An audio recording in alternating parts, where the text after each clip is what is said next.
Hello everyone, welcome back to my channel maths classes with Zoya. So आज की video में हम अपनी न्यू एक्सरसाइज स्टार्ट करें, that is exercise 4.6। I know आप थोड़ा सा बोर हो गए होंगे इस चैप्टर को लेके क्योंकि चैप्टर थोड़ा सा लेंथी है, but the good news is that ये है आपका लास्ट एक्सरसाइज। इस एक्सरसाइज के बाद आपका ये जो चैप्टर डिटर्मिनेंट है ये अच्छे से कंप्लीट हो जाएगा एंड आई होप आप लाइन वाइज लाइन सभी वीडियोज अच्छे से देखते आ रहे होंगे और कोई भी आपको डाउट नहीं होगा।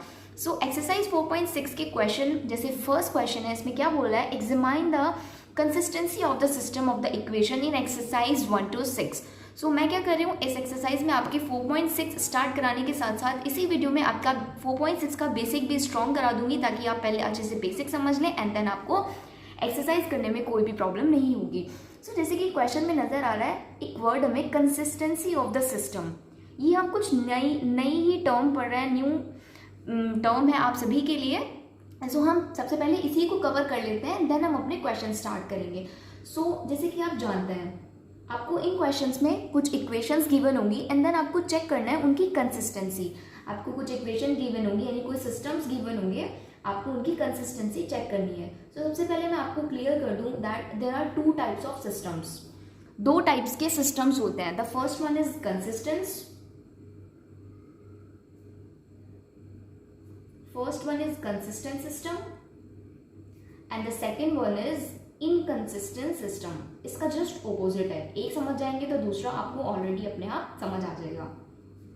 Okay, now the question is कि भैया ठीक है समझ आ गया हमें, सिस्टम्स टू टाइप्स के होते हैं, एक कंसिस्टेंट सिस्टम एक inconsistent system.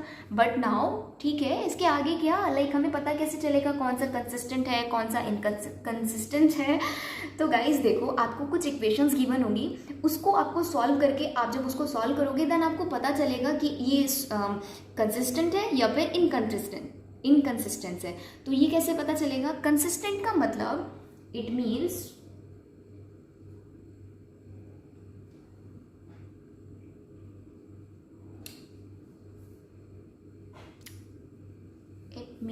there is a unique solution।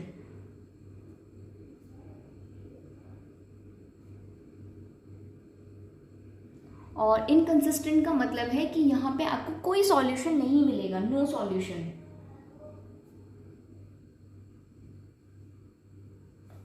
Right, ठीक है। तो जैसे कि मैंने आपको बताया कि अगर आपका यूनिक सॉल्यूशन है यानी आपको कई सॉल्यूशन मिल सकते हैं, लाइक फैमिली ऑफ सर्कल होता है, फैमिली ऑफ पैराबोलाज होता है, इनके यूनिक सॉल्यूशन है, तो ये आपके जो सिस्टम्स है ये कहलाएंगे आपके consistent system. And the opposite side जहाँ पे आपको कोई सॉल्यूशन नहीं मिलेगा, there is no solution, that is called inconsistent system. Now again question arise होता है माइंड में कि मैम हम सॉल्व करेंगे तो पता कैसे चलेगा कि किसका यूनिक सॉल्यूशन है, आई मीन उसको सॉल्व करने का कोई पैटर्न तो होगा। यस ऑब्वियसली है। अब क्योंकि हम ये डिटर्मिनेंट पढ़ रहे हैं तो ये पूरा चैप्टर आपका कहीं ना कहीं डिटर्मिनेंट पे ही जाके अटक जाता है, आपका जो पूरा मैथड है वो डिटर्मिनेंट से ही बिलोंग करता है। सो अगर आपकी डिटर्मिनेंट ऑफ ए, जो डिटर्मिनेंट की आप वैल्यू निकालेंगे वो डजंट इक्वल टू 0 आती है, it means this is a consistent system, right. और अगर आपका डिटर्मिनेंट ऑफ ए 0 के इक्वल आ जाता है, दैट इज मीन्स कि ये जो सिस्टम है वो आपका इनकंसिस्टेंट सिस्टम है। अगेन मैं आपको बता देती हूँ system. Now there are two types of system, first one is consistent, second one is inconsistent. एक समझेंगे दूसरा जस्ट इसका ऑपोजिट है, आपको अपने आप समझ ही आ जाएगा।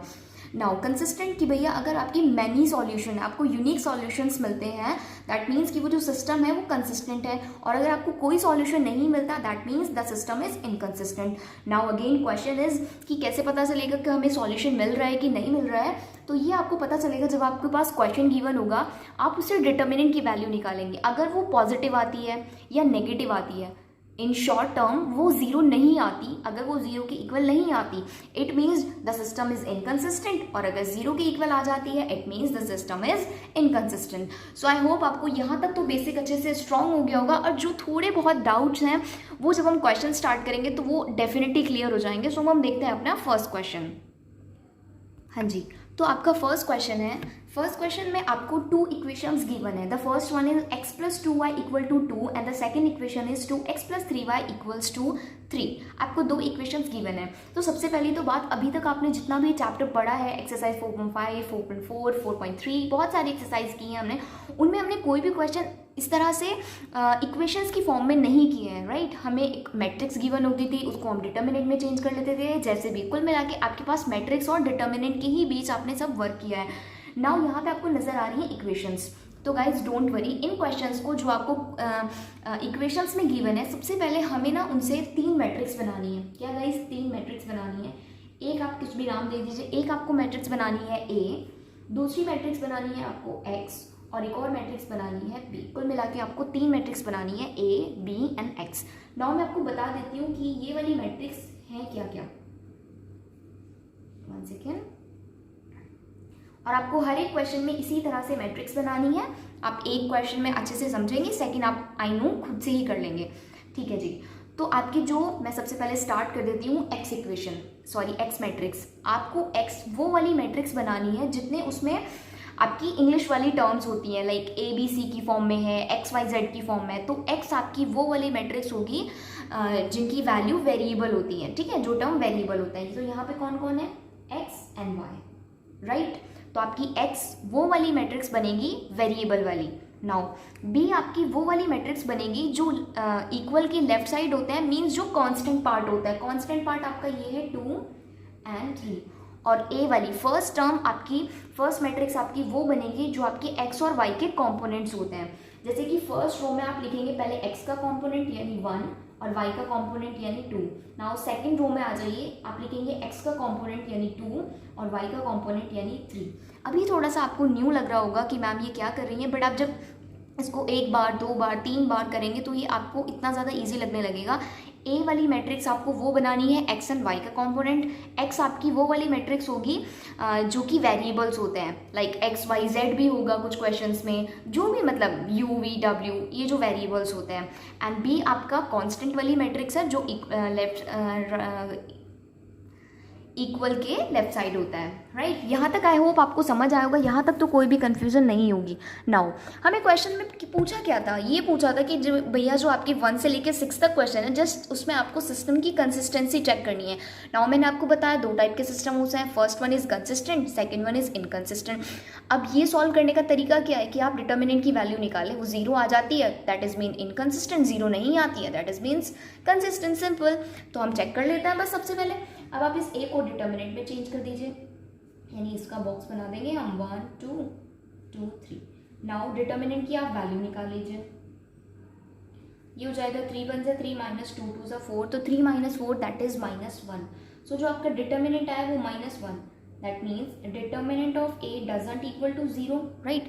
0 के इक्वल नहीं आया है, सो यहाँ पे हम लिखेंगे इनवर्स ऑफ मैट्रिक्स एग्जिस्ट। सबसे पहले आपको ये लिखना है, inverse of matrix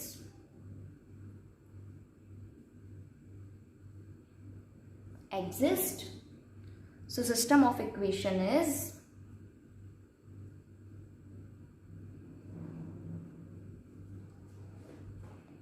system of equation is क्या होगा बताइए? कंसिस्टेंस होगा ऑब्वियसली, क्योंकि determinant of A doesn't equal to 0 है, that is mean consistent. I hope आपको क्वेश्चन अच्छे से समझ आया होगा। और अब हम देखते हैं अपना नेक्स्ट क्वेश्चन। ओके, सो यहाँ पे है हमारा सेकंड क्वेश्चन। अगेन आपको 3 मैट्रिक्स बनानी है। सबसे पहले ए बना लेते हैं। ए मैंने आपको बताया कि कौन सी मैट्रिक्स होगी, एक्स और वाई के कॉम्पोनेंट्स, यानी 2 और वाई का कॉम्पोनेंट है -1। सिमिलरली नीचे लाइन में एक्स का कॉम्पोनेंट है 1 और वाई का कॉम्पोनेंट है 1। नाउ सेकंड मैट्रिक्स बी आपकी कौन सी मैट्रिक्स होगी, जो आपका कांस्टेंट वाला टर्म होगा, यानी 5 एंड 4। एक्स आपकी कौन सी टर्म होगी, कौन सी मैट्रिक्स होगी, वेरिएबल वाली, यानी एक्स एंड वाई। यहाँ पे 2 ही वेरिएबल यूज हो रहे हैं, एक्स और वाई, उसके अलावा तो इक्वेशन में आपको कुछ नजर नहीं आ रहा है। सो देखा कितने इजीली आपने सबसे पहले ये मैट्रिक्स बना ली। अब आपने जैसे ही मैट्रिक्स बना ली, नाउ डिटर्मिनेंट निकाल दीजिए। तो डिटर्मिनेंट यहाँ पे हो जाएगा 2 -1 1 1।